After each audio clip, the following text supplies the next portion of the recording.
Now, the words of the concerned parents echo those of our next guest. Riley Flack is a father of 3 daughters in Oklahoma, with his eldest being a student at Stillwater Middle School.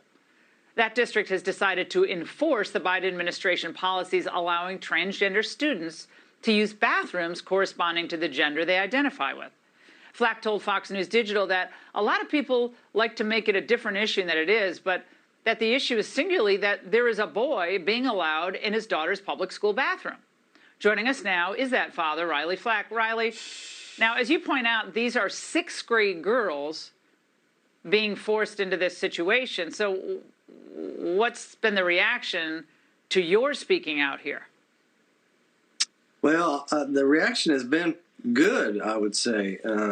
We're starting to see some people stand up and push back and speak the truth. And that's what we're sorely lacking. There's been some church leaders and some elected reps that have been held, their feet has been held to the fire a little bit on this, and there's no fence on this issue, and so that makes it easy to pick who's going to side with the truth and not.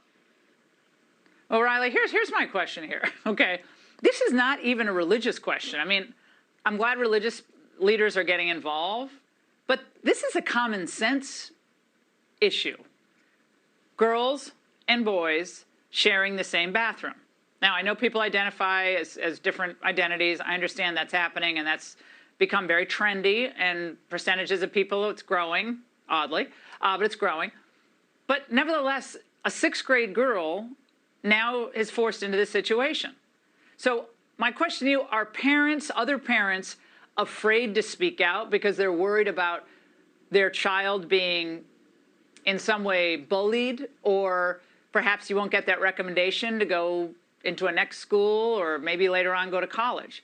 That's what I find when I talk to parents. They're afraid. Yeah, they're afraid of being canceled, fired from their jobs, ostracized, being told they're hateful. And you did say it's not a religious issue, and you're right. But common sense, as you know, was given to us by God, and that's the true attack here. The First Amendment, you talked about that. I got a buddy who's running for House in the state of Oklahoma who was physically removed by our local police department for reading Romans 1 during public comment. SPD, the police officers participating in this was quite shocking and chilling. And yeah, who wants to speak out against this? Nobody wants this fight, but they're bringing it. And so we're going to have to step up. Now, Riley, here was President Biden just a few weeks ago. We're committed to advancing transgender equality in the classroom, on the playing field, at work, in our military, in our housing and healthcare systems, everywhere, simply everywhere. Well, Riley, isn't your daughter here being left behind in the name of diversity, equity, and inclusion? What about the girls who don't agree with this or feel very personally uncomfortable? Well, they do this trick all the time, and it's been pretty clear over the last couple of years that the majority is made to feel like the minority, and it's quite the opposite.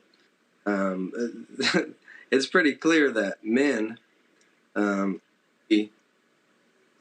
can't be girls, and I'm sorry, and I don't think it's hateful to say that. And I just want, number one, a single issue. I want to have free speech, and I want my daughter to be in the bathroom with other girls. And I don't think that's a crazy idea.